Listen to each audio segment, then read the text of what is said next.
I wanted to take a little time and talk about attracting and retaining Gen Y and Gen Z talent. So we'll talk a little bit about why that's important, and we'll really take a look at these generations and some of the things that hopefully you can be aware of, so you can go ahead and think about some strategies that might work for your business or your organization to actually get them into working for your company. So what I'd like to try to do today is hopefully we can hit this goal. And again, as on Tuesday, when we talked just a lot about expediting hiring, I'd like to at least try to give you one or two ideas for some things you might be able to implement that will help you. So we'll take some time and talk today about generational preferences, behaviors, and some background to hopefully help you think about how you take that understanding and incorporate that into effective recruiting and retention strategies. So talk a little bit about how these generations think and work, what makes them tick, and how do they hunt for jobs. And every time I get into talking about generations, I'm kind of reminded, and I'm a boomer, okay, I'm a baby boomer. I was born back in the 50s. But I'm kind of reminded of the relationship I had with my dad. And, I almost could have attributed this quote to him. They think they know everything and are always quite sure about it. So I think he had some concerns about the generation that was coming after them.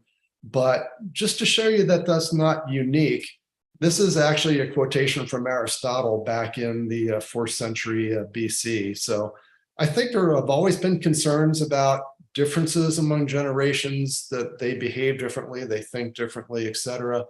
But doesn't mean they're better or worse, simply maybe means that they are different.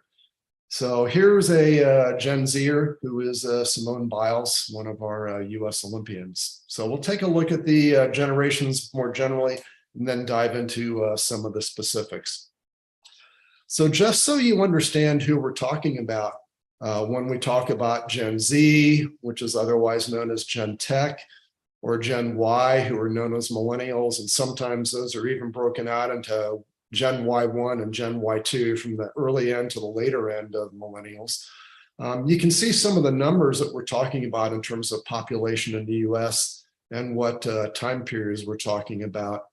So boomers, still about 72 million of us. Gen X, there's about 65 million. Gen Y, and if I recall, they're also referred to as echo boomers, about 72 million, Gen Z about 68, and we've already come up with a name for the next generation, which is those born between 2012, and right now we're approximating the end of that generation as about 2025, so there's about 48 million in that generation.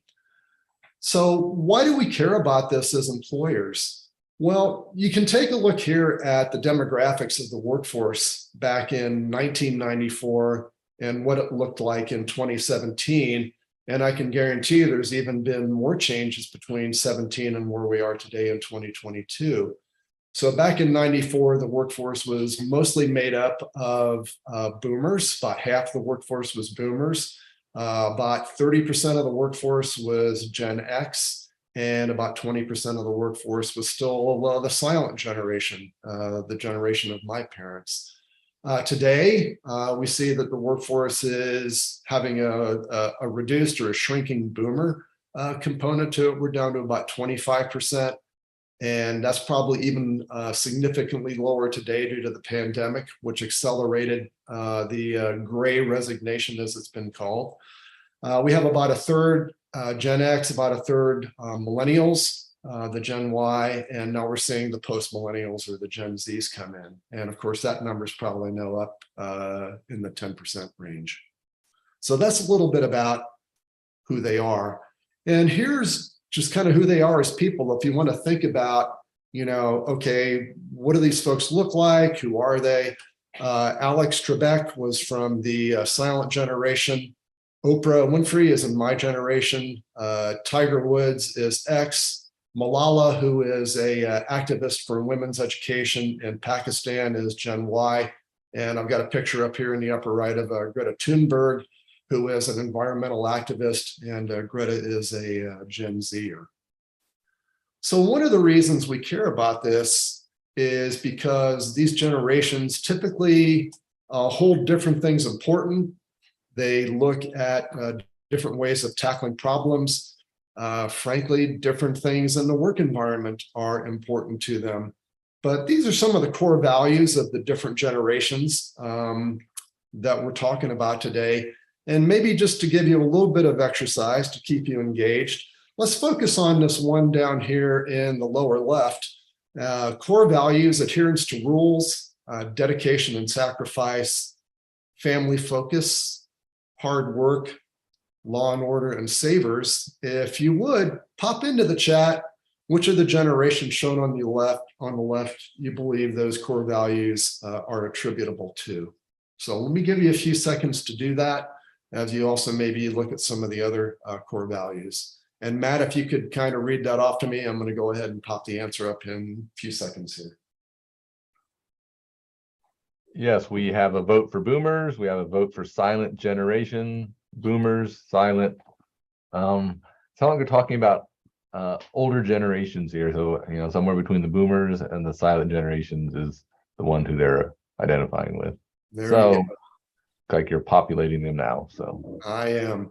So, and I've probably seen at least 3 sources of data for each of these, because when you look at core values, usually there's a few more that are listed. So I just kind of did a little cherry picking there, but in general, those are attributable to the silent generation.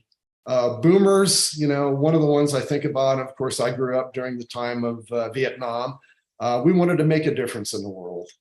We certainly did a lot of questioning of things. But I think you can see a few others here that are maybe worth just spending a little bit more time on. If you look up in the upper right at Gen Z, I find the fact that despite, you know, the fact that this generation has grown up with so much technology, they tend to be very focused very much on trust and relationships. They tend to be very flexible and also very socially focused. And again, maybe social media contributes to that last one. So bottom line, different generations value different things and find different things important. And one of the reasons why is we've all just been through differentiating events during our lifetimes. What were those formative events that contributed and shaped how we look at the world, how we think about work-life balance? You know, just one more example with my family. Both my parents lived through the Great Depression back in 1929, 1930. They were willing to work hard because jobs were very scarce and hard to come by. We're currently in a very different time. Right now, we have as many openings as we have people looking for work. I just say they really knew how to stretch a dollar, right? How we consume media is changed. The picture in the upper center is probably circa 1930 to 1940. But if you Google, you'll find a lot of people sitting around the radio, which was how a lot of people got their news, talking about December 7th, 1941, when Japan bombed Pearl Harbor. One I remember is in the center right. It's a little hard to see the TV, but we had a black and white television. And I remember watching the men walk on the moon for the first time in 1969. Certainly shaped my interest in science and engineering, the fact that we could put someone on the moon. Today, most Gen Y and Gen Z, some of them have tablets. Most of them get everything right off their phone. And the phone's used a lot less than other parts of the components of that device. So lots of different things that influence who we are and also influence the messages that motivate, as well as the assets and liabilities that they're gonna bring to work. And perhaps equally importantly, as we look at recruiting and retention, how they view communication and how important it is to them. So I'm going to probably go through a couple of these slides fairly quickly. Again, I'm happy to shoot the deck out to you if you're interested. But I'd like to talk just for a minute about each of these generations. Gen Y, 81 to 95. You'll hear them called millennials, Gen Me, Gen We, echo boomers, the anxious generation, always ready to swipe to the next thing. Right now, they're currently the highest spending generation. To them, work-life balance is important. Flexible working hours are important. For some of the companies I've worked with, like manufacturers, that's a real challenge because you have a production line you're trying to keep up and running. But I've been working remotely now since the start of the pandemic, and I can work whatever hours I can choose so I can get my work done. So, flexibility can be important to this generation as well as others. They have an expectation to rise rapidly through the organization, have a real focus on corporate social responsibility, and other things that are important to them are personal learning and development. Anyway, Gen Z, 1996 to 2012, about 68 million. These are also referred to as digital natives, Gen Tech, post-millennials, and you'll hear them called Zoomers. What do we think about them? Fast thinkers. This generation tends to be very entrepreneurial, okay, very empathetic to situations, very social. They're good communicators in general. One important thing to think about when you look to attract them is that they crave purpose in their work and in the organization that they're working for. Interestingly, despite the technology that they've been dependent upon, and this generation learned to swipe before they could talk, they value human interaction significantly. And maybe one last data point to think about here as well. They will make up more than 20% of the workforce in the next 5 years. So when you think about who's going to be working for you, and this is a generation you can't ignore, and you maybe also need to start thinking about, okay, how do I manage across 5 generations, from the boomers who are still left through Gen Z, and maybe 5 years from now, getting into Gen Alpha. So in general, these generations have some things in common in terms of the top 5 work value priorities that they look at. One of the things that you'll see showing up on both of these lists are interesting work on both lists. You'll also see continuous learning on both lists. And you see other things like work you're passionate about, having a work-life balance. I've already touched on flexible work hours. Convenient hours can be important. Some other data points I think that are worth noting are shown here on the bullet points on the right. Gen Zers will take about 8 seconds to decide whether a piece of online content is worth their attention. So if you're doing a job posting, and likely they'll be looking at that on their phone, you really need to grab their attention very quickly, or they're just going to wind up moving on. We've seen lots of folks changing jobs over the past few years due to the pandemic. That has accelerated. And again, you see that type of statistic showing up here, that a lot of the millennials and Gen Zers plan to make a move in their job over the next couple of years. Despite the fact that we use these technologies that allow us to communicate very broadly, very quickly, in general, there's this expectation of a personalized experience. So there are ways to go about doing that. I would simply note that, and I talked about this Tuesday, don't forget historic attraction strategies like career fairs. And just maybe one last caveat to all of this. I think there are these general traits and attributes that define generations, but don't forget, everyone is still an individual, and you need to consider that as you get into interactions with candidates for your jobs. You need to really pin down what is important to them. So how do you go about recruiting Gen Y? One of the things you're going to want to do is focus on opportunities to learn and grow, opportunities to advance in the organization. So be very thoughtful about what that structure, what the corporate ladder, if you will, looks like within your organization. Another thing is this generation gives a lot of attention to who they are working for specifically. Who is their manager? Is that someone that's going to be a good person to work for? Is that someone that's going to be able to provide input that's going to help them in their personal and professional growth? So they'll really focus on quality of manager and quality of management at the organization. When you think about recruiting Gen Z, you're going to have to be online. You'll have to do that for Y as well. Use social media as part of your strategy. You should have a Facebook page for your organization. You should have an Instagram account for your organization. And you want to make sure that you're putting things up there that are going to appeal to this generation. Maybe you have some type of image that highlights the things that you value as an organization, the positive aspects of the culture at your business or your organization. What are the opportunities to grow at your organization? And something in general that this this generation really focuses on is inclusivity. So you'll see over here on this image from Silver Swan Recruitment, Gen Z looks for employers who are committed to environmental programs and racial equality. They have a real focus on social issues and equity and things like that.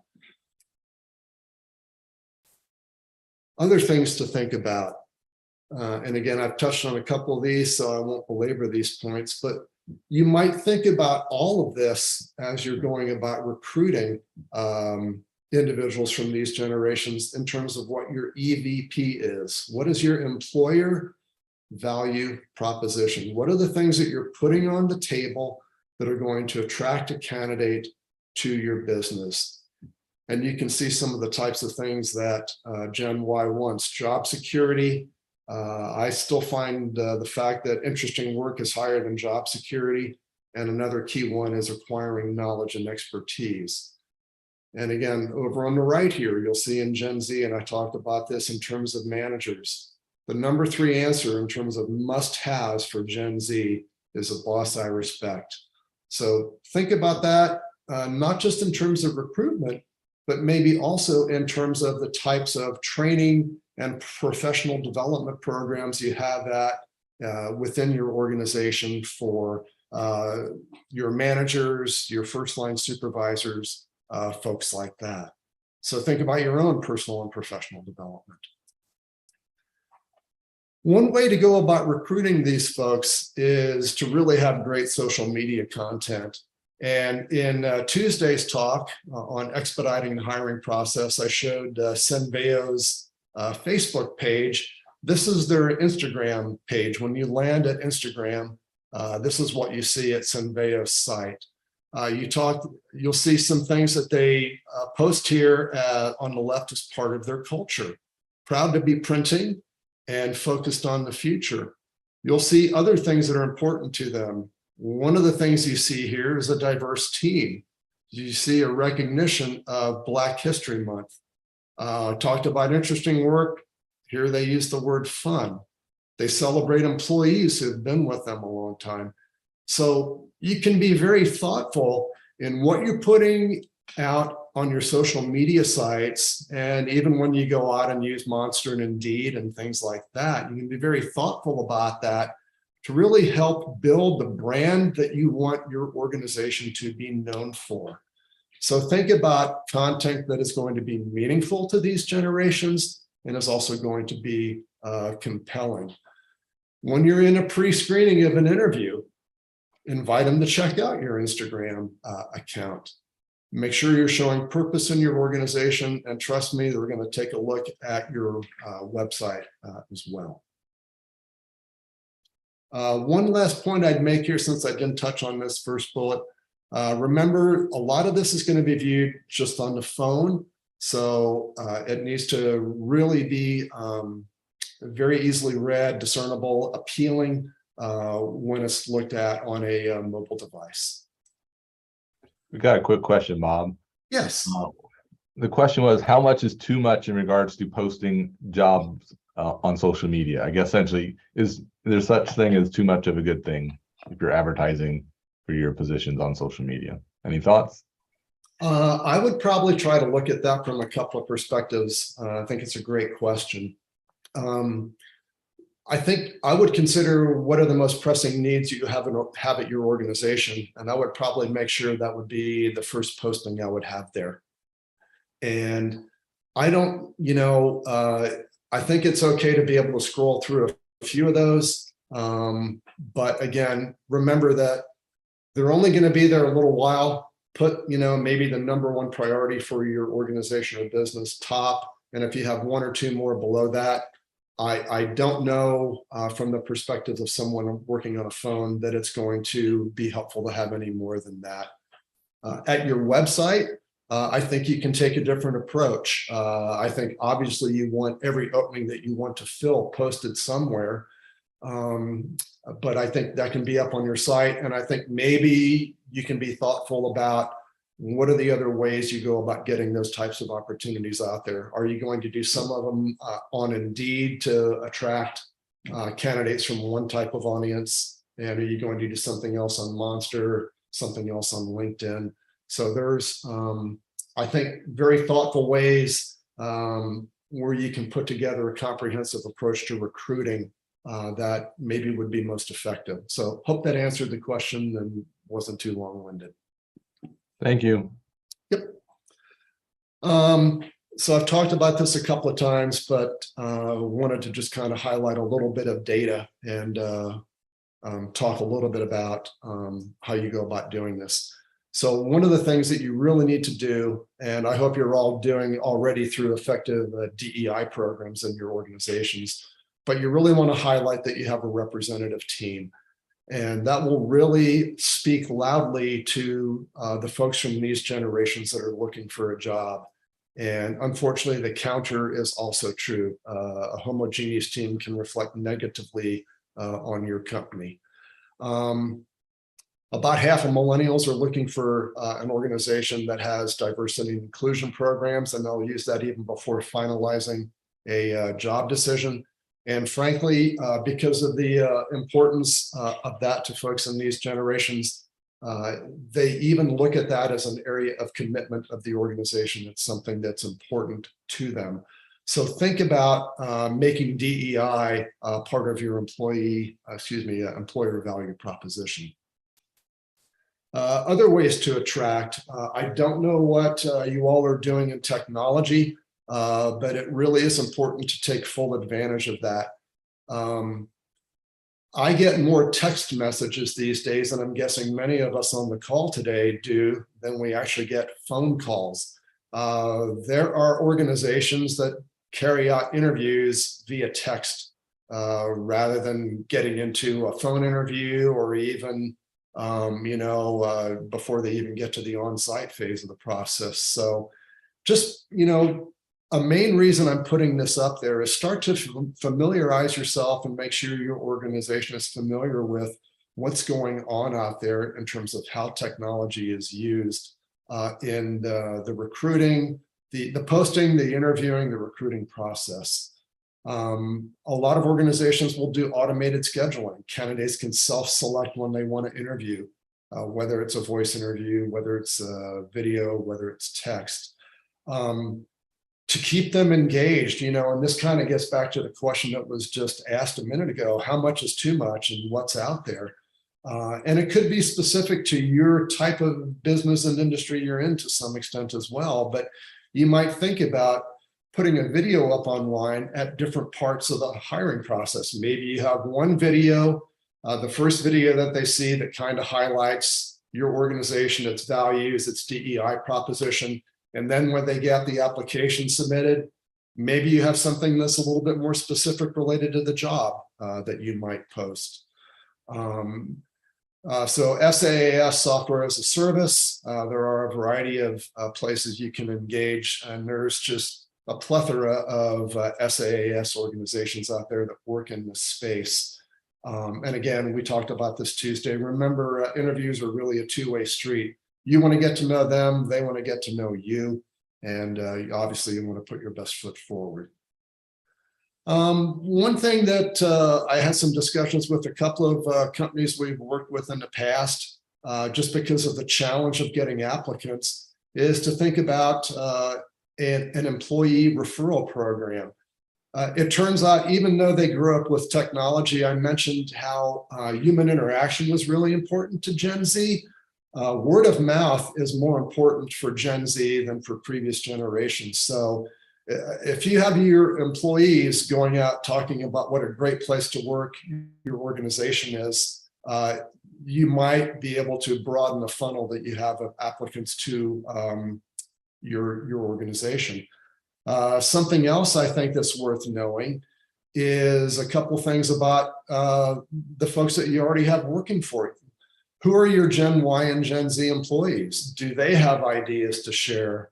Have you talked to them about why they came to work for your business so you can build that into your brand or your recruiting strategy? I'd also like to know which of my employees, excuse me, which of my employees had Gen Y or Gen Z children. You know, they're going to be entering the workforce. Maybe they have some ideas to share. And maybe there are going to be employees in your business who are going to be referring others to work for your organization.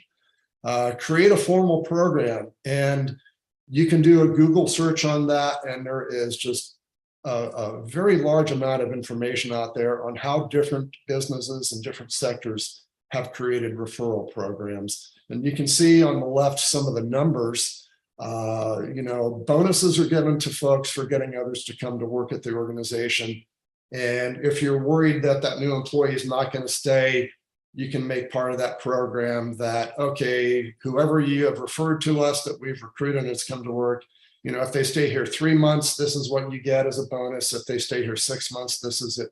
This is what you get if they're here a year. Maybe, you know, you give them not just some type of cash remuneration, but maybe you give them an extra day of vacation. Employers, just kind of across the board, as we've gotten into this place where we are these days, where labor has much more influence on the workforce, and they're just carrying more weight right now. Employers are getting very creative on different strategies to attract and retain. And I'd encourage each of you to be very thoughtful and very creative in your own perspective on this and how you're thinking about this. Maybe just one or two last things, and then I think I just have a wrap-up slide here. Communication is particularly important to these generations. And it's not just important just to convey information, but if you look at the second bullet here, 78% of folks in these generations believe how communication is done also reflects on how a company values its employees. So it's really important to think that it's not just communicating because you have to, but it's going to reflect back on, you know, how they perceive you as an employer. Something else, and you know, I think all of us have probably been through annual reviews. Maybe we meet weekly or bi-weekly with our supervisor, things like that. Almost half, 40% of younger employees wanted daily interactions with their managers. And if you can give them even feedback that is a bit more continuous, maybe they're even going to be seeking feedback on a daily basis. They tend to get more satisfaction in the workplace. It's going to be easier for you to retain them. So let's see, a couple other comments about retention. Career progression paths are important, and make sure you review those periodically to keep those updated. And you really want to emphasize growth opportunities. And please recognize that, yes, this is good for them, but it's also good for you as the business or the organization. When you link those growth opportunities to what you need your business to be able to do to succeed, it's a win-win situation. And you can really help them grow. They'll become a better employee for you. Even if they leave eventually, they will leave a wake behind where they've left a real positive effect on your organization because what they learned has really helped move your organization forward. A couple other things here. Ensure your company is up to date when it comes to digital practices and technologies. These aren't only important to carry out business, but it also sends a message that your company is willing to invest, okay, in technologies that are going to help them get their job done. Typically, they're going to find that type of work more interesting, which will help retain them. And it just sends the right message that you're giving them the right tools to get the job done. You're investing in the business, you're investing in them. Okay, couple last things here. And I think, Matt, I'm probably getting close to being out of time. Help them visualize a career trajectory. Recognize that most of these folks are going to view career development, professional growth as really important to them. And you can see some of the other interesting data here. Most of them believe they should be promoted within the first year, 75%, about 36% in the first 6 months. Think about what type of programs you already have within your organization in terms of mentoring, coaching, skill development, and I'd encourage you to consider whether those are adequate for what you're trying to achieve with your business.